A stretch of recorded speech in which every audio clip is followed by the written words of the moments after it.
పుట్టడానికి ముందు ఉన్న పరిస్థితులు ఇవాళ చాలామంది మాట్లాడుతున్నారు.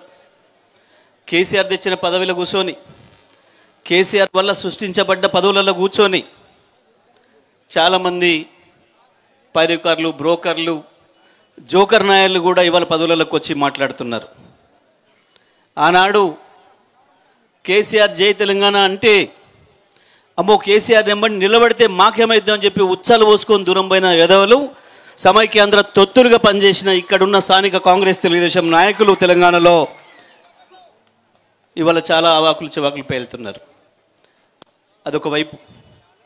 ఏముండి ఆనాడు కేసీఆర్తోని ఆ రోజు దానిక తెలుగుదేశంలో ఉండి అన్న అన్న అనుకుంటూ చుట్టూ తిరిగిన వాళ్ళు కూడా ఎప్పుడైతే కేసీఆర్ జై తెలంగాణ అని గులాబీ జెండా ఎత్తినరో పారిపోయినరు.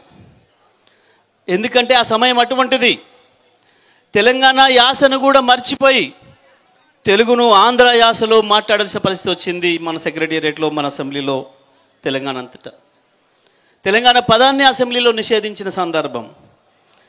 గా టైంలో ఒక్క ఆంధ్రప్రదేశ్ని కాదు, భారతదేశాన్ని కూడా చంద్రబాబు నాయుడే నడుపుతున్న సందర్భం.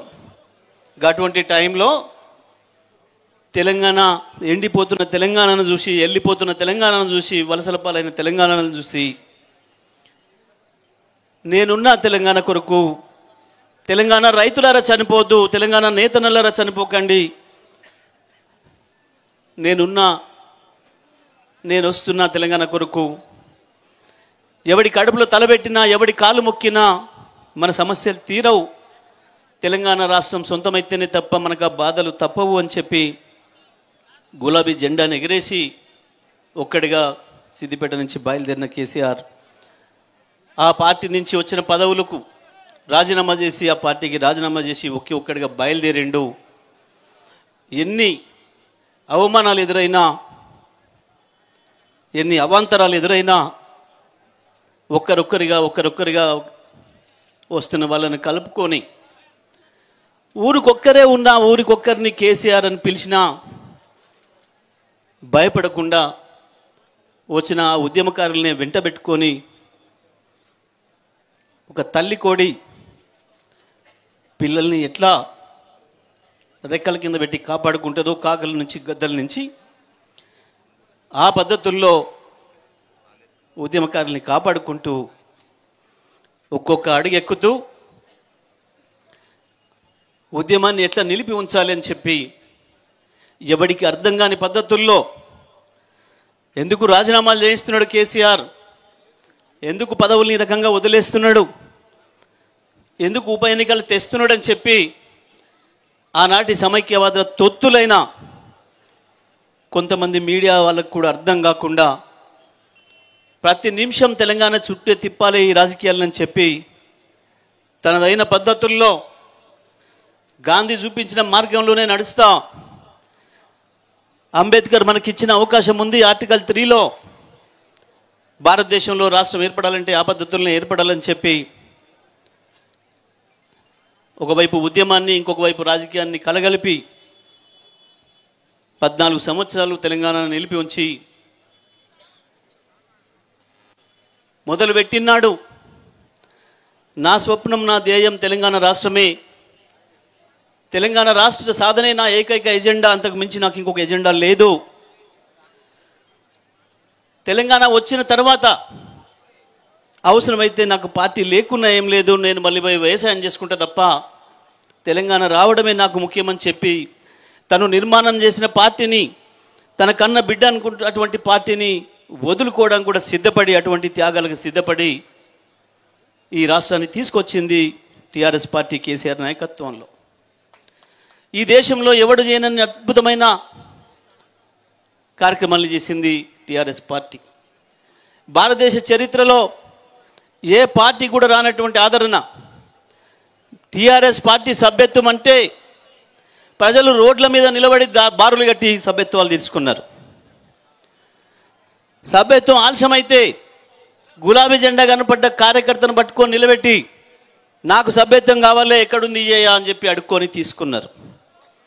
అటువంటి అనేకమైన అద్భుతాలను సృష్టించింది టీఆర్ఎస్ పార్టీ. తప్పకుండా టీఆర్ఎస్ పార్టీ నిలబడాలని, రాష్ట్రం సాధించిన తర్వాత కూడా ఈ రాష్ట్రాన్ని మీరు వదిలిపెట్టి పోవద్దు, మీరు మళ్ళీ ఏదో పోయి వ్యవసాయం చేసుకుంటా రాజకీయాలు వద్దంటున్నారట, టీఆర్ఎస్ పార్టీని రద్దు చేస్తామంటున్నారట, మీరు ఉండి తీరాలే, ఈ రాష్ట్రాన్ని ఈయనగాసి నక్కలపాలు చేయొద్దు, మీరు లేకపోతే ఏ కాంగ్రెస్ తెలుగుదేశం దొంగలో ఈ రాష్ట్రం చేతిలోకి తీసుకుంటే మళ్ళీ అడ్డికి భవిష్యత్తు అమ్ముకుంటారు ఆంధ్రులకు, ఈ దొంగలు వీళ్ళ భూముల కొరకు వీళ్ళ ఆస్తుల కొరకు.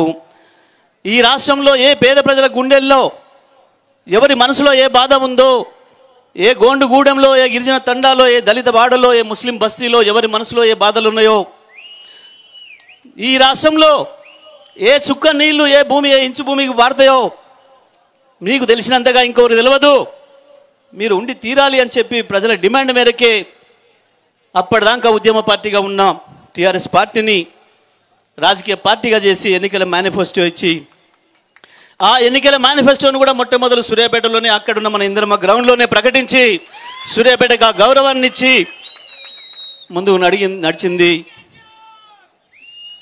TRS party. ఉద్యమ చరిత్రలో సూర్యాపేట కూడా ఒక స్థానం ఇచ్చిండు కేసీఆర్ గారు. ఆ తర్వాత ప్రజలు మీరే ఉండాలని ఆశీర్వదిస్తే వచ్చిన తెలంగాణ ఏమవుతుందో, తెచ్చుకున్న తెలంగాణ ఏం చేస్తాడు కేసీఆర్ అని చెప్పి దేశమంతా ఎదురు చూసింది. మన శత్రువులు చాలా ఉత్సుకతోనే ఎదురు చూసినారు. ఉద్యమాన్ని నడిపిన ఈయనకు ఉద్యోగం వస్తుందా, పరిపాలన చేస్తాడా అని చెప్పి ఎక్కడ ఏం దొరుకుతుందో అవహేళన చేద్దామని, మళ్ళీ తెలంగాణను పడగొట్టాలని చెప్పి చంద్రబాబు నాయకత్వంలో ఇదే రేవంత్ రెడ్డి అందరూ కలిసి చీకటి కుట్రలు చేసి మనకు కరెంట్ ఇవ్వకుండా చేసి తెల్లవారే మన జెండా దిమ్మల్ని కూలగొట్టి తెలంగాణలో ఒక అశాంతిని తీసుకురావాలని చెప్పి అనేక కుట్రలు చేసి ఆనాడు మోడీతో కలిసి అక్కర లేకపోయినా మన 7 మండలాలను తీసుకుపోయి తెలంగాణలో గందరగోళం సృష్టించాలి, హైదరాబాద్లో అల్లర్లు సృష్టించాలి, కేసీఆర్కు పరిపాలన చేయొస్తలేదని అనిపించాలని చెప్పి చేసిన కుట్రలన్నింటినీ కూడా తిప్పికొట్టి రానే రాదనుకున్న కరెంటును 6 నెలల్లో తీసుకొచ్చి పోదురా ఈ దేశంలో కరెంటు తెలంగాణలో అని చెప్పి చూపించి ఈ దేశ రైతాంగానికి కూడా 24 గంటల కరెంటుని ఇస్తున్నా అని చెప్పి ఇచ్చి రికార్డుల మీద రికార్డులు సృష్టించి తెలంగాణను భారతదేశంలోనే అనేక రంగాల్లో ముందు నిలిపిన పార్టీ బీఆర్ఎస్ పార్టీ కేసీఆర్ నాయకత్వంలో.